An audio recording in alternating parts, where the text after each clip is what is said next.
Good morning. Death has taken our beloved Arnold. Our friends grieve in their darkened world. In our silence, there is lamentation. In our tears, there is loneliness. Lost in our sorrow, may we find presence together. I'm Rabbi Rose Durbin. I'm the rabbi here at Temple Beth Shalom. Thank you all so much for coming and supporting the Schaefer family. For Arnie's love that united us in life and which death cannot sever, for his companionship that we shared along life's path and which continues through the tenderness of memory, for the gifts of his heart and mind that brought us joy and happiness and is now a precious remembrance.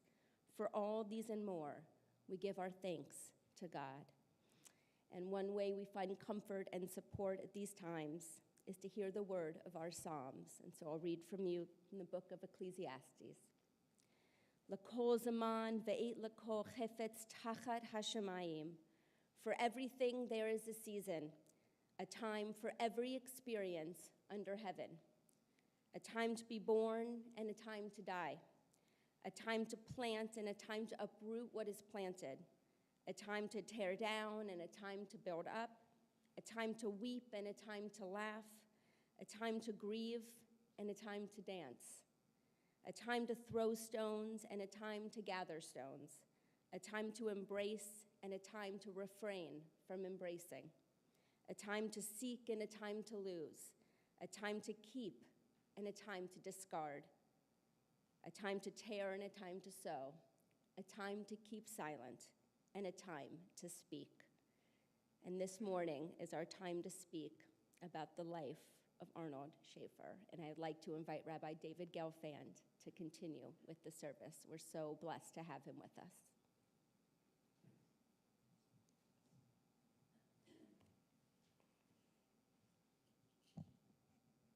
Thank you very, very much, Rabbi Durbin. It's an honor and a pleasure to be here in the sense that it is a privilege. On the one hand, I am profoundly sad because for the past 30 years or so, Arnie, has been an important part of my life. After all, rabbis don't have many people who ask them or tell them, why didn't you speak longer? I know him well enough that if he were here or if he is looking down right now, so to speak, he wants to know, what are you all doing here? Why aren't you at a beach or on a tennis court or at a gym? We are here to pay homage, respects, condolences, to speak words of sympathy and words that are empathetic. We are here also to celebrate the life of someone who was of incredible presence, a person who truly made a difference in the lives of many people, and I can say mine included. For 32 years, he has journeyed with the love of his life, Pamela. I can hear his different Bostonian accents.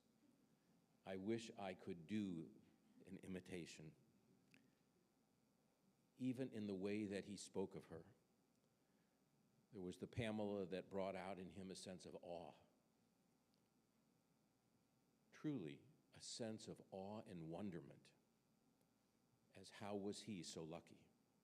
How was he so blessed? Arnie didn't like working for others very much, but he knew he always had to answer to Pam. And there was Pamela, and then there was somehow how he put the accent in the latter part of the syllable, Pamela, which meant I have to check before I can give you an answer. So here we gather, people who have known him through business, through philanthropy, through being mentored, through friendship. through bridge, through tennis.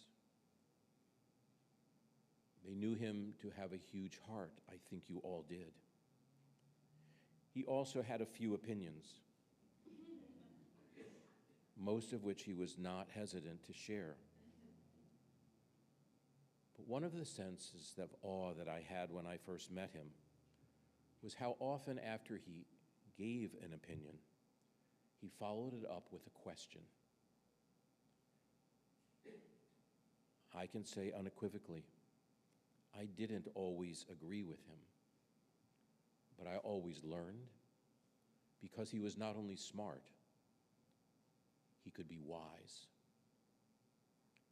There was not only a breadth of knowledge, but there was a depth of knowledge that came with heart.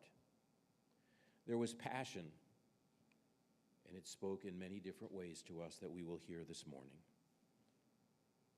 So as he often heard me say from the pulpit, I stand here as your rabbi, and I pray as your friend.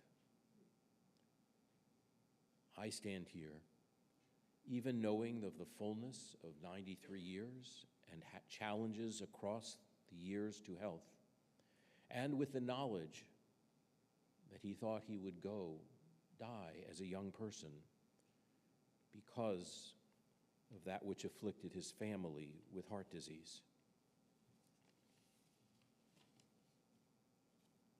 It was as though, and for all of us who knew him best and those of you who loved him most, he will continue to be a living presence if you continue to not only tell the stories of his life, but live by his values.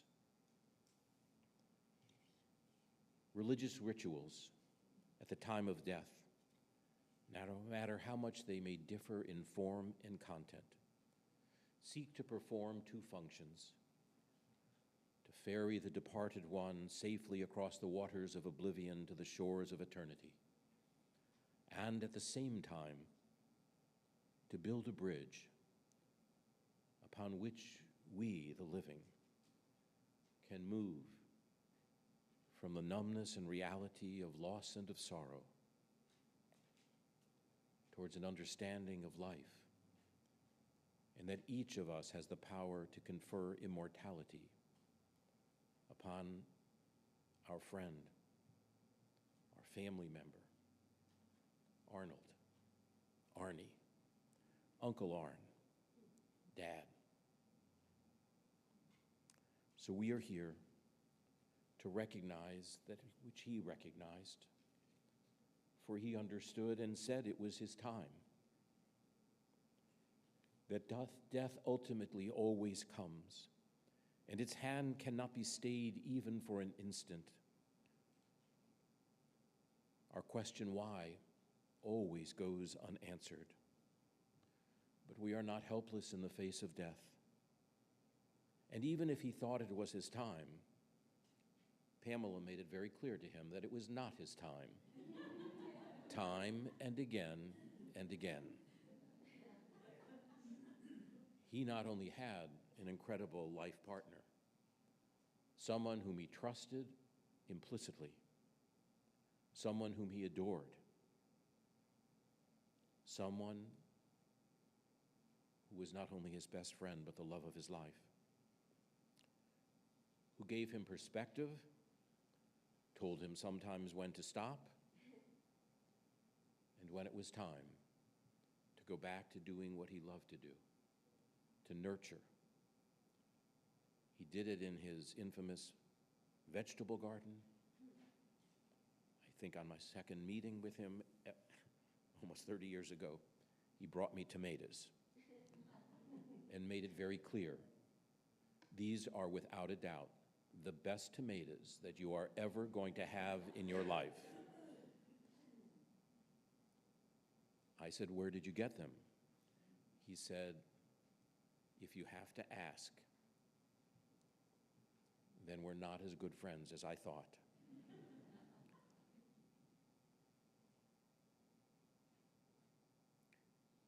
He nurtured people and he befriended people.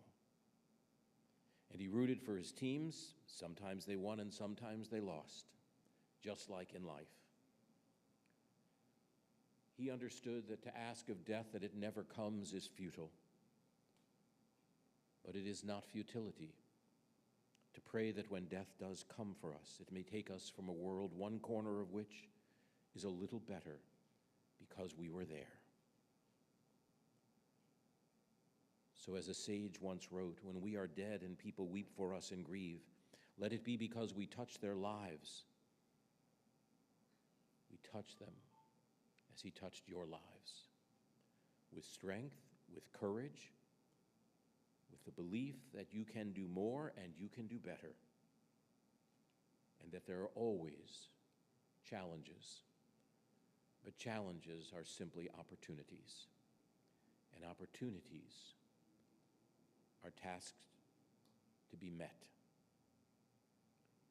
So the sage concluded, let it not be said that life was good to us, and it was good to him. But the sage concluded, rather, let it be that we were good to life. I know that this family can say without a doubt, no matter what the connections are, that your lives were better because he was in them. I know I can say it, both as a rabbi and as a friend. He was good to life, and he was good to so many. A poet said it a different way. And I believe that if I were to have given 10 readings to him and said, pick 2, this would have been one of them. To the living, I am gone. To the sorrowful, okay, he would insert here, damn it. To the sorrowful, I will never return. To the angry, I was cheated. But to those whom I shared happiness, I am at peace. And to the faithful, I shall never have left. I cannot be seen now, but I can be heard. So as you stand upon a shore and gaze at a beautiful sea, remember me. As you look in awe at a mighty forest and its grand majesty, remember me. As you look upon a flower on a vegetable plant, admire its simplicity and remember me. Remember me in your heart, your thoughts, and your memories of the times we loved and the times we cried, of the times we struggled and the times we laughed. For if you always think of me, I shall never have gone.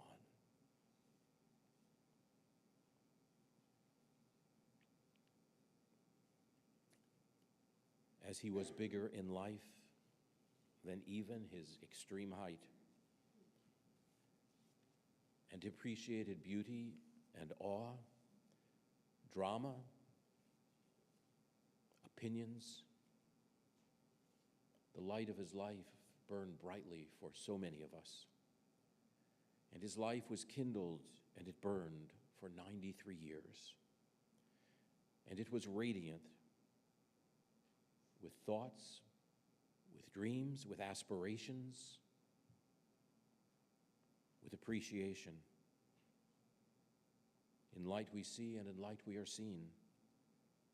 And the flames of his life danced. And because of you, Pam, his life was all the more full. Eric, he always wanted you to do better, and he always wanted to be a better dad. And he wanted for you, Sammy, only the best. And he wanted as well for the members of this family as nieces, as nephews, as simply members of the family, to be treasured. And we will hear from those treasures because you were his treasures. And each of you brings something to this moment.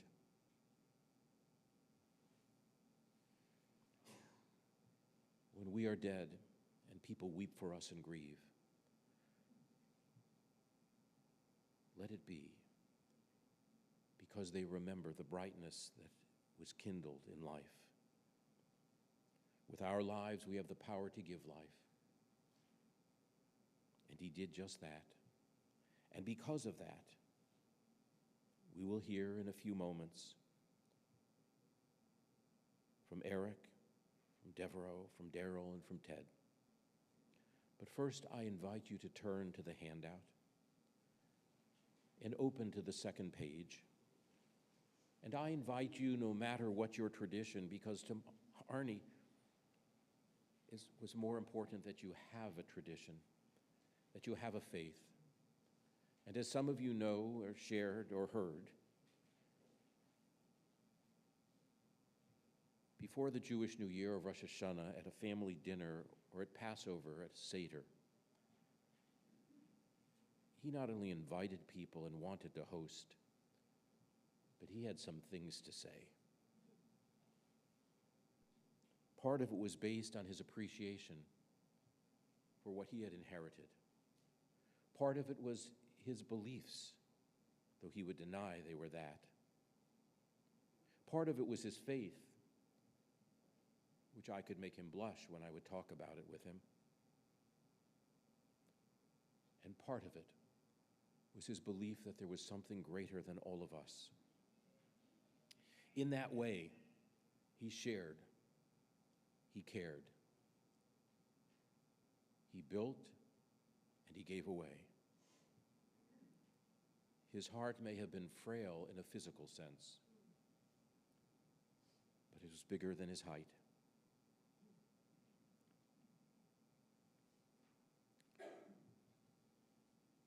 Psalm 23, I invite you to read with me these words, because he would say, these words belong in a moment such as this, because they represent something for all of us. So together, the Lord is my shepherd, I shall not want. He maketh me to lie down in green pastures. He leadeth me beside the still waters. He restoreth my soul. He leadeth me in paths of righteousness for his name's sake. Yea, though I walk through the valley of the shadow of death, I will fear no evil, for thou art with me. Thy rod and thy staff, they comfort me. Thou preparest a table before me in the presence of mine enemies. Thou anointest my head with oil, my cup runneth over. Surely goodness and mercy shall follow me all the days of my life, and I shall dwell in the house of the Lord forever. Forever is a very long time. And while he didn't expect to be here for the better part of a century, there is much to be appreciated and much that enriched us. And so it is my pleasure to call forward, and I will ask each of you to make sure to use the microphone so that those who are with us live streaming can hear you.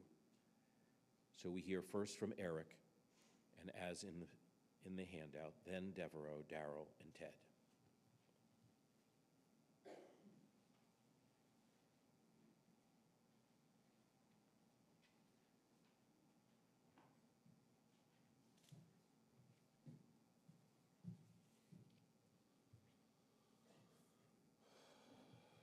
Morning.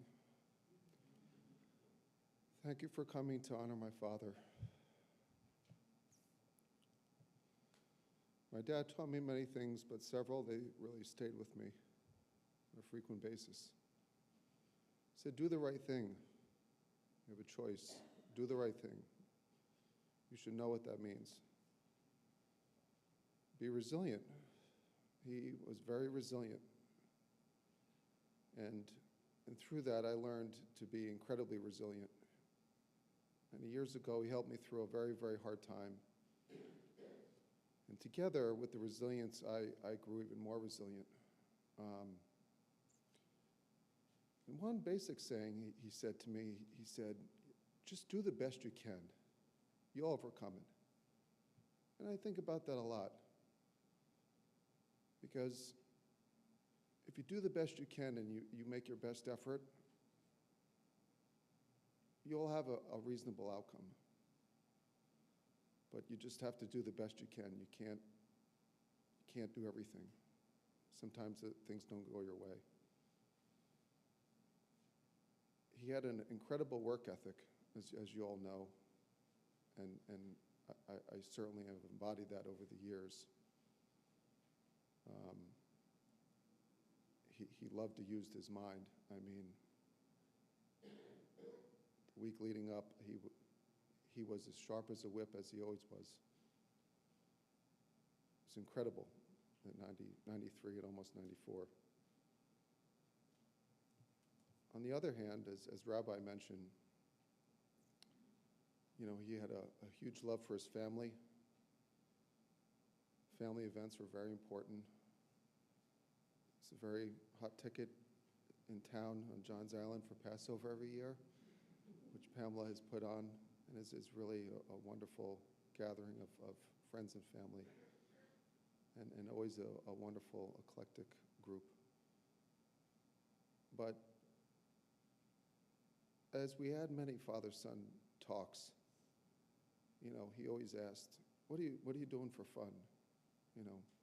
Have fun in life. Enjoy things.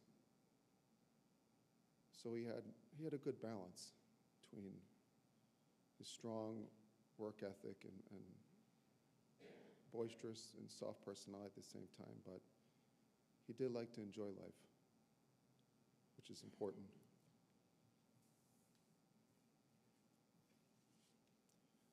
As Rabbi also mentioned slightly, he did share, we shared a huge love for sports, Jets and Knicks. Many years ago, we used to go and see Ewing at the Garden many, many times, and Jordan, the real years. And that was a very special time. He always said the Jets were going to the Super Bowl every year. And when I was writing this down, I never clarified what that actually meant. They didn't say win the Super Bowl. It said go to the Super Bowl. He did not outlive it to see the Jets win a second Super Bowl. He did see in 1969. I don't know if my generation will see one at this point. Maybe Sammy's. It's a little frightening to say, but indeed. And then a couple of other very fond experiences. He and I really loved to ski, and we went on father-son trips out to Colorado and Utah, upstate New York, Vermont. And now I share that with my son, and we go on ski trips, which is really special. In the last few years, I've really enjoyed cooking and become a real enthusiast.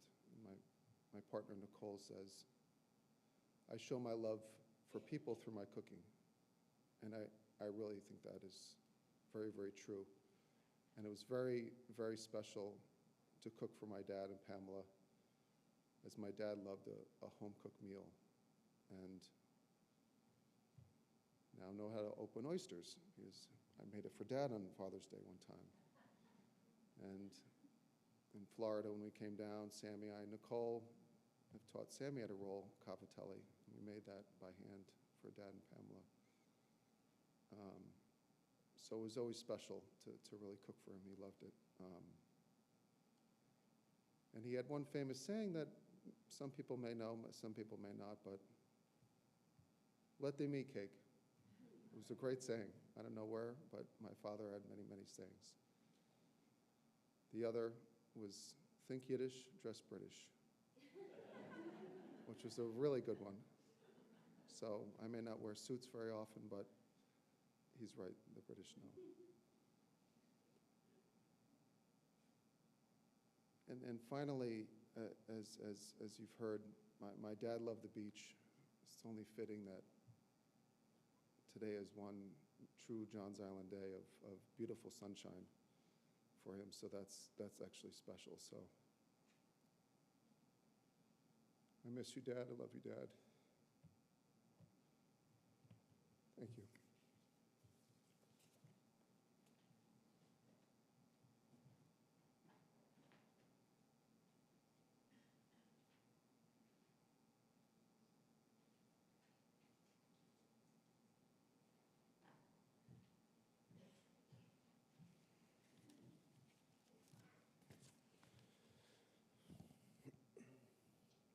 Good morning. Can everybody hear me? Awesome. Ladies and gentlemen, friends and family, thank you for being here today to remember and celebrate the life of Arnold Schaefer. For those who I have not had the pleasure to meet yet, my name is Devereaux Smith. I am the nephew to Pamela Schaefer, son of her sister Deborah. And on behalf of my entire family, my late father Michael and my younger brother Christian, who is watching, we share with you your grief. We are here with you, and we will continue to be with you for the weeks and months ahead. And we love you, Aunt Pam. My brother and I have always known Uncle Arnold as the Big A, which speaks to a man that was in many ways larger than life. He belonged to that post-World War II generation of men who didn't just look for opportunity. They built it with their own two hands. From his service as a United States Air Force pilot at Strategic Air Command to his decades navigating the corporate world, he always operated with a grit and a tenacity that was truly exemplary. He knew how to pull himself up by his own resolve. He was innovative, sharp, and he possessed a really good sense of humor that I think we all here today will remember. He would often tell my brother and I that you can learn everything you need to learn about life and business by watching The Godfather. Torah, Torah, Torah. Always be mindful of the enemy coming in the sun. And finally, Midway, to never discount the United States when it's down. It will always strike back.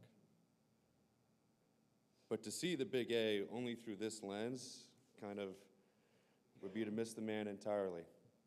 I remember him most clearly not as that man, but as an uncle who stood in the freezing cold at football games while I was at high school or at the Naval Academy Preparatory School. He had a unique kind of magic, a Big A charm that I think we all here remember. Only he could talk his way into getting a hot pepper and sausage sandwich from a closed dining facility at my high school's rival. He was always there to cheer, yes, but more importantly, he was there to advise, to coach, to listen, and to help us. What I remember most about Big A was his passion and his love for farming his vegetable garden. He was a true farmer in every sense of the word, obsessed every year with the pursuit of the world's finest tomatoes, as you mentioned, Rabbi, which he did succeed, maybe partly to offset the dismal jet season every single fall.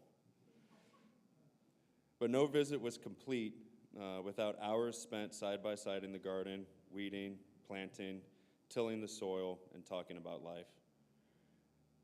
And I'm very thankful that I had that opportunity to learn about the meaning of hard work and using your hands to create something from him. Lastly, I remember the hours spent with Big A at the beach. As mentioned already, it was his true sanctuary. He always had a ritual when we went to the beach. He would immediately go to the far right side, away from the noise, take one big plunge in the Atlantic, and then sit under the sun. Didn't matter how hot or sunny it was, he would sit out there until he burned. It was there, and then later here at John's Island near the water, that he seemed most at peace. But he was never truly alone in that peace. He always had Pamela by his side. The Big A would tell anyone who would listen, even those who didn't ask, that she was the love of his life. She was his unwavering partner through every challenge, the silent strength behind the Big A, and the light of his every waking moment for these past 30 years. Aunt Pam, all of us here thank God for a love that remained unyielding through the seasons of a long and vibrant life. But now we are here today to say farewell. I do not believe that the Big A wants us to leave here sad. Rather, he would urge us to continue onward, strengthened by that same infectious optimism and love of life that he always showed us. I believe he would tell us, all here, to live a life of purpose, to find and cherish the true love of your life, and to always remember who loves you. We love you, and we thank God for the time spent and the lasting memories made with you. Thank you.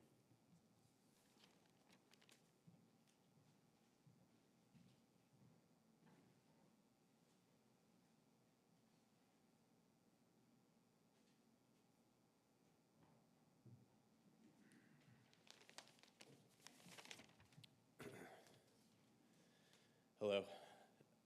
My name is Daryl Blows, and I've known Arnie for about 30 years, since I was 19 years old.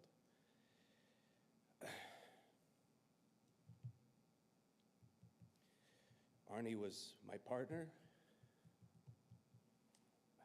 my mentor, and like a father to me. My first memory of Arnie actually goes back even further, when I was playing soccer in the elementary school with Eric. And he was very easy to remember. He was the only parent there in full business attire, big sunglasses, and cheering really loud. It was great. And then during college, I had been tutoring people to earn my way through, make some money. And Mr. Schaefer, as I called him then, called me up for some lessons. And this is when I got exposed and began hearing some of his favorite sayings. Stand easy in the ranks, which was, hang on, I'm getting this, figuring this out. But as I finished college, he asked me what I wanted to do with my life, and so I told him I wanted to start my own business, and Mr. Schaefer helped me get me set up with an accounting firm, his old accounting firm, got me an office, some initial clients, and as I was going through this, I asked him, I was like, hey, why are you doing this for me? Do you want anything, you know? I didn't know. I was a kid, you know. But he just said to me, you know, Daryl, everybody needs a little help. And that stuck with me, you know. But as I got started in my career, I was surprised how, you know, he would give me these frequent check-ins on me, call up, see how I was doing, and talk. Then a few years later, I built a product that I wanted to sell, and that's when Arnie decided he wanted to angel invest in me, and we then became partners. And our frequent lunches and dinners were really where the mentoring took place.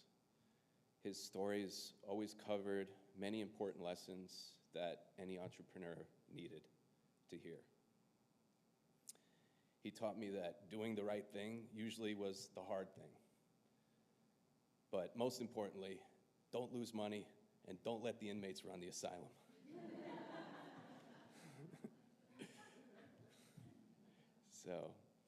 But after much hard work from both of us, we finally made our score. And while we were equal partners, I can't help feeling that I got a lot more. During the last couple of years, our favorite dinner has become the twin lobsters, followed by frozen yogurt. And sometimes he acted like we needed to hide the yogurt from Pamela. But he just couldn't help getting it on him. It was either on his shirt or his pants or something. Pam would always just look and just like, okay, not question us, so it was great. But right up to the end, Arnie was full of life, wise, funny, charming. He made me feel invincible, knowing he always had my back. He made me want to be a better person.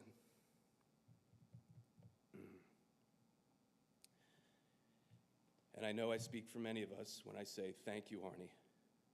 Thank you for your help when it was needed. Thank you for the wisdom wrapped in humor. Thank you for believing in us, investing in us, and lifting us up.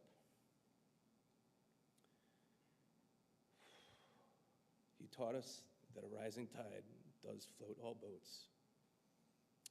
We love you, Arnie. We miss you. And we'll keep trying to pass on the kindness that you showed us every single day. Rest easy and remember who loves you.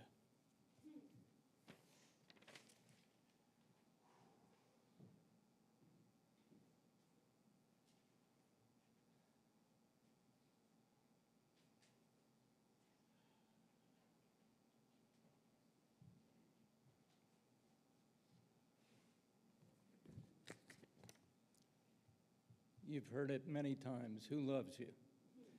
Those of you who knew Arnie well are familiar with these words of endearment. The phrase signaled, "You're important to me, and don't forget it." I met Arnie almost 20 years ago when he was chairman of James Cable, a cable company owned by my firm, Golden Tree.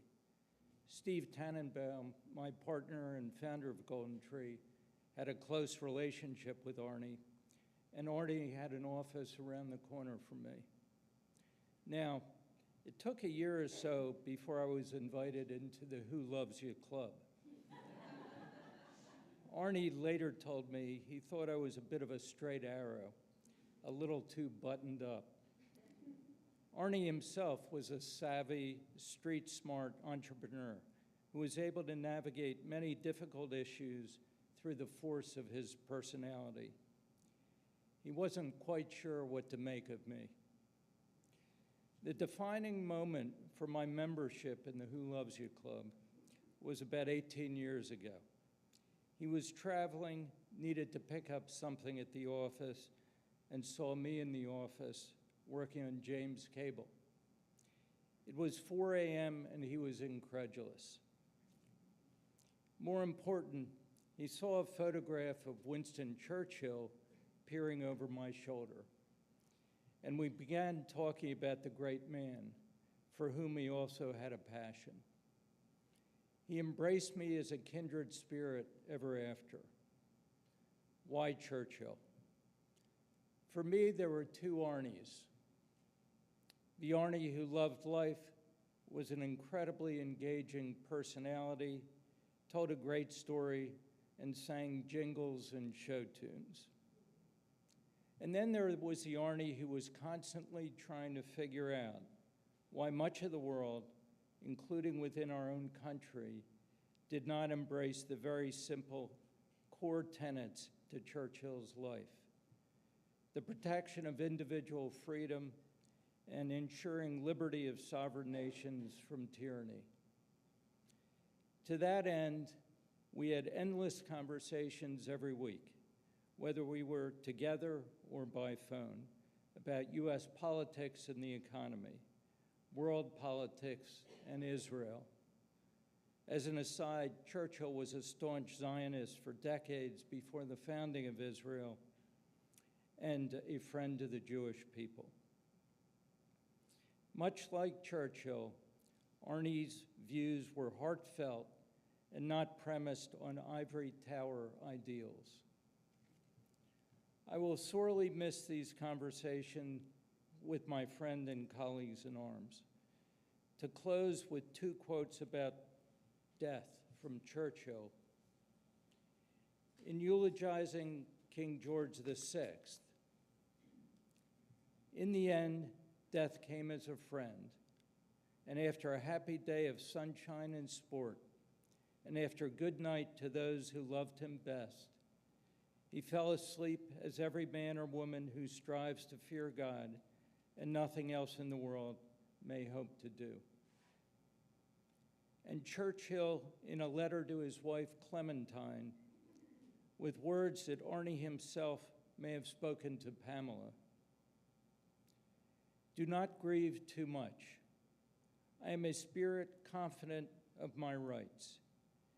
Death is only an incident, and not the most important which happens to us in this state of being. On the whole, especially since I met you, my darling, I have been happy. and you have taught me how noble a woman's heart can be. If there is anywhere else, I shall be on the lookout for you. Meanwhile, look forward, feel free, rejoice in life, guard my memory.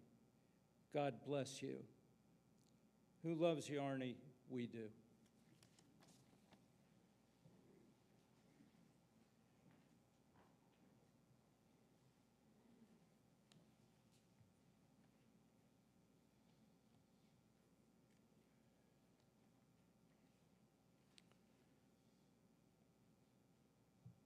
Thank you, each and every one of you, for sharing your thoughts, your emotions, your reflections.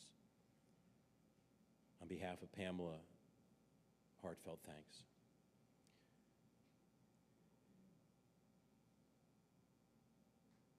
Before we frame and conclude, I ask you, in the spirit of who this person really was, to pause with me for a moment, to think of some moment you spent with him, that if he is aware of it right now, that that is what you are thinking, it would bring a smile. It would make his eyes twinkle. And the smile would not only be on his lips, but on his heart. So join me for a moment silently. Call to mind a precious moment you shared with him.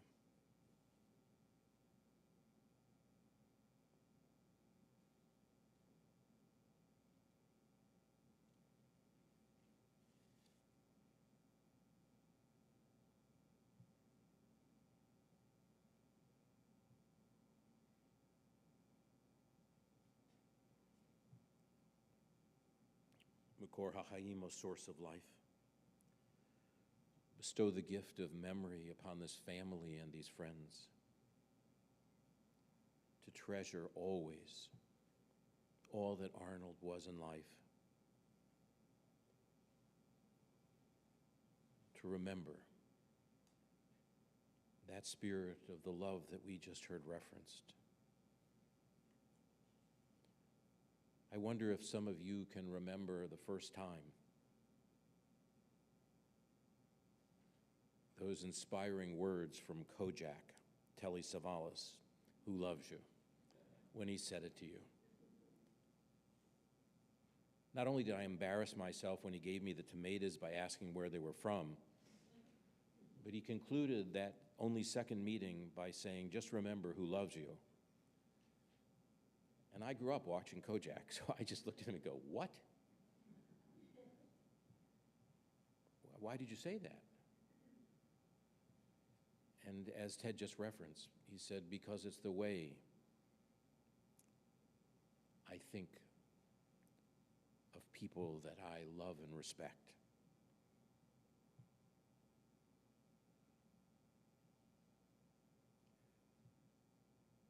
In a sense, Pam, Eric, Sammy, all of you who knew him best and loved him most. Death ends life in a breathing sense, but not a relationship. Lost love is still love.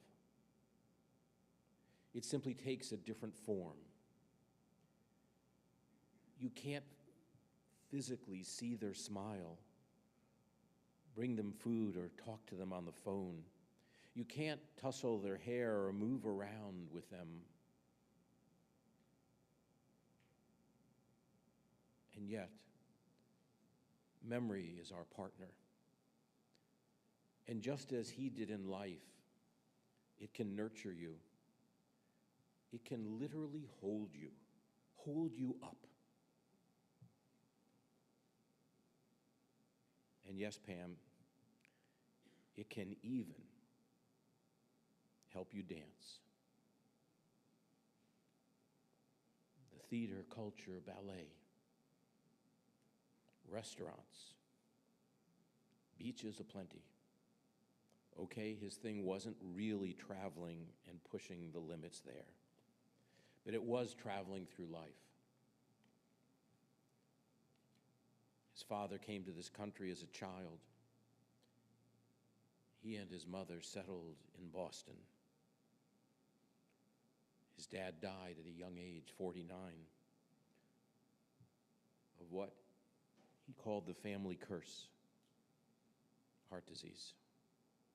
It interrupted his moments at college, so he had to find odd jobs and keep putting it together. And then there he was at Boston University, School of Management, class of 54.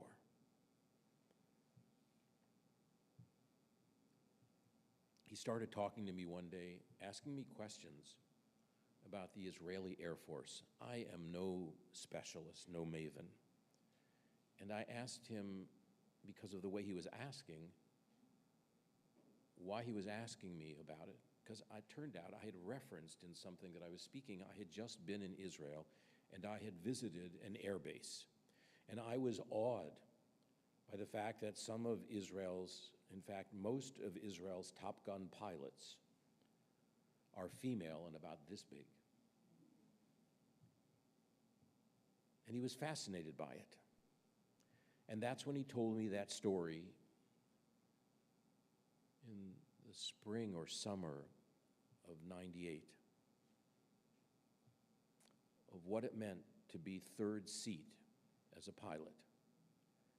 I thought it meant to be the third in the back of the plane. What do I know?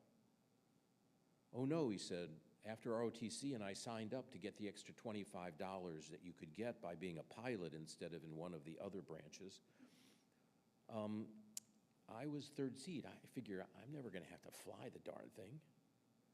But it turned out when the call-up came, number 1 and number 2 didn't show up for the call-up.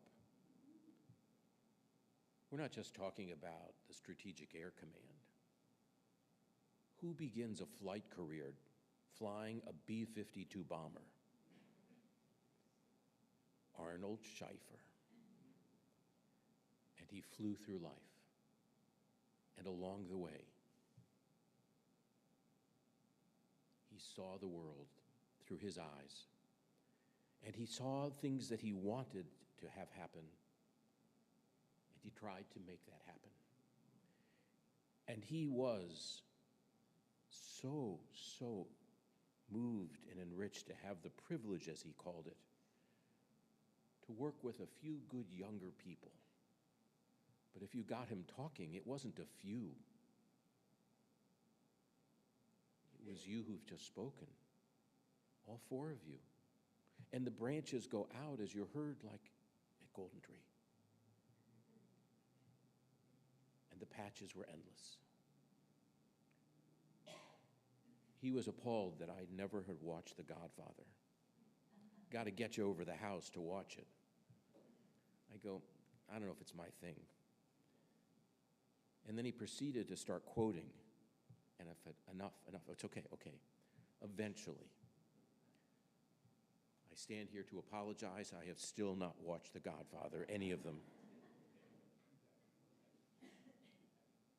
And he loved me anyway. After all, who loved you? There was Thelma, who predeceased, daughter here now. There was Jerry, a pediatric cardiologist. Every Friday afternoon, a conversation, until he was taken from life at 52. And then, of course, his true best friend, the other one besides Pam, his brother, Kenny. Kenny, he adored you, and he was so grateful that you were able to share so much of life with him. His work career we have heard of, but beyond work and parenting and being a family member, it was what he did with the moments and with the partners and with the younger people and with the people all the way down the line, because they're, well, as it were, carrying the water, he would say. They shouldn't be treated as anything less than as if they were the visionaries of the company. Everyone deserved. And through Pam, you who grew and became an essential part of his family, whether it was here, New York, in England.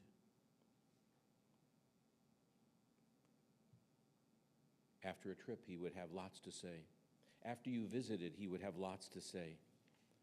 And yes, it sounded like he had found his Garden of Eden in West Hampton, but somehow it was outdone by the 13 years that he has spent here in Johns Island.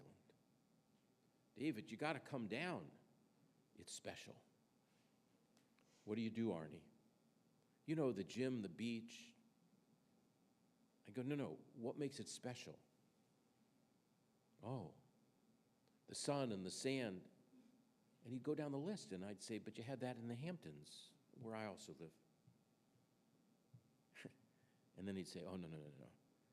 It's what kind of people come. And so there was the bridge games and the lunches, the lectures, the things that you did together, Pamela. And then he would say, and I'm also grateful for other things. Cleveland Clinic. I used to be a rabbi in Cleveland, so he always liked to emphasize the Cleveland part. I'd say it's not the Cleveland, it's the care that you got there and the fact that they kept you alive. He said, yes, but it's not that they kept me alive. It's that they kept me alive with a quality of life that is better than I ever thought.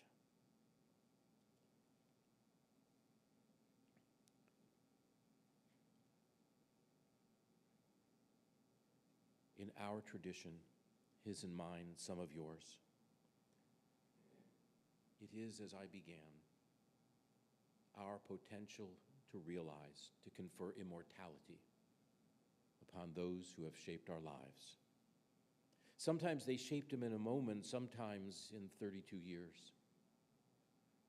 Sometimes because they gave us life, sometimes because they gifted us something in life.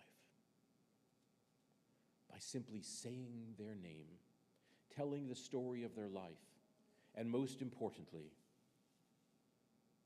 internalizing their values, and then living by them. Yes, we confer immortality. And he understood it in the words of the poet Merritt Malloy, with whom I conclude. When I die, give what's left of me away to children and others who yet wait to die. And if you need to cry, cry for others walking the street beside you. And when you need me, put your arms around someone and give them what you need to give me. I want to leave you something better than words or sounds. Look for me in the people I've known and loved. And if you cannot give me away, let me live through your eyes and not locked in your mind. You can love me best by letting hands touch hands and by letting go of children that need to be free. As he well understood, as she concluded in this poem, love doesn't die, people do. So when all that's left of me is love, give me away. May you be blessed to hear him, to see him, to take him with you in your hearts, your eyes, your words and your deeds, for thereby something of him will never, ever die. It is in that spirit now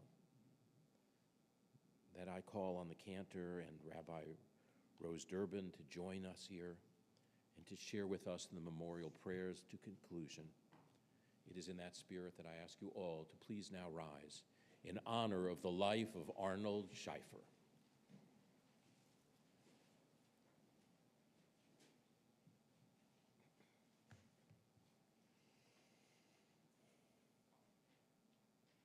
El Malei Rachamim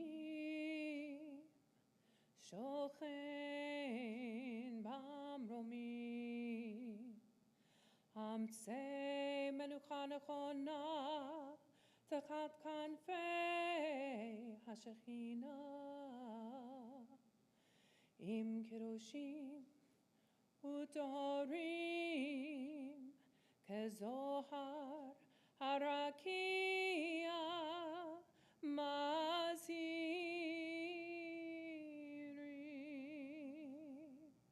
et nishmat Arnold Schaefer, Shahachucha leolamo, Baal harachamim, harachamim,